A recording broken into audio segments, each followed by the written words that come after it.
Hello. नमस्कार मेरे प्यारे बच्चों। एक बार फिर से आपका एमडी क्लासेस में स्वागत है। तो जो हमने लास्ट पार्ट किया था तो पॉलिनोमियल का, उसमें हमने क्वेश्चन प्रैक्टिस किए थे। तो आज हम एक नया क्वेश्चन लेके आए हैं।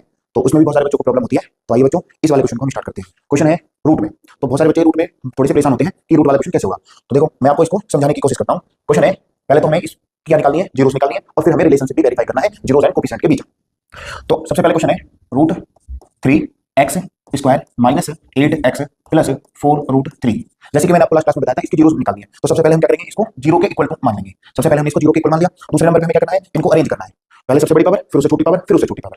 ठीक है। तो यहाँ पर देख रहे हो आप, x की सबसे बड़ी पावर, फिर x की छोटी पावर, फिर यहाँ x की उससे छोटी पावर। तो ये ऑलरेडी अरेंज है। दूसरे स्टेप, जो x स्क्वायर के साथ है, जो x स्क्वायर का कोफिशिएंट है, उसकी मल्टीप्लाई सबसे लास्ट वाले में हमें करनी है कांस्टेंट टर्म में। तो आइए इसकी मल्टीप्लाई पहले यहाँ पर करते हैं। तो ये आ गया आपका √3 की मल्टीप्लाई हमें करनी है 4√3 में। ठीक है। तो आपको पता है 4, और जब हम √3 की मल्टीप्लाई √3 में करेंगे तो क्या आएगा आपका 3 आएगा। तो 4 3 जा, ये आपका आ गया 12। अब ये जो 12 आया है, इस 12 के ऐसे फैक्टर करनी है, ऐसे टुकड़े करने हैं कि यहाँ पर जो है, यहाँ पर कौन सा साइन है, प्लस। प्लस करके क्या आना चाहिए, प्लस करके 8 आना चाहिए। 12 के ऐसे टुकड़े करने हैं कि प्लस करके क्या आना चाहिए, 8 आना चाहिए। ठीक है। तो 12 के जो ऐसे टुकड़े होंगे वो होंगे 6 मल्टीप्लाई बाय 2। 6 के 2 में मल्टीप्लाई करोगे 12 तो आएगा ही आएगा। अब इन दोनों टुकड़ों को ऐड करना जरा। 6 में मैंने 2 ऐड कर दिया तो क्या आ गया, 8 आ गया। क्योंकि यहाँ पर प्लस का साइन है तो प्लस करके 8 आना चाहिए, इसलिए इन दोनों टुकड़ों को मैंने प्लस किया और प्लस करके 8 आना चाहिए। हाँ बिल्कुल आ गया, 8 आ गया। अब हमें क्या करना है, ये जो 8 है, इस 8 की जगह ये वाली वैल्यू पुट करनी है 6 + 2। इस 8 की जगह क्या पुट करना है, 6 + 2। तो यहाँ पर रखते हैं वैल्यू। ये आपका आ गया √3x स्क्वायर माइनस 8 की जगह क्या लिखेंगे, 6 + 2x, और प्लस यहाँ पर आ गया 4√3, और इज इक्वल टू में क्या आ गया 0। अब ये जो x है, इस x की मल्टीप्लाई इसमें भी करनी है और इसमें भी करनी है, दोनों में करनी है। तो यहाँ पर आ गया आपका √3x स्क्वायर माइनस 6x, और माइनस प्लस माइनस 2x, और प्लस में यहाँ आ गया 4√3, और इज इक्वल टू में क्या आ गया आपका 0। अब हम यहाँ पर एक काम कर सकते हैं। ठीक है।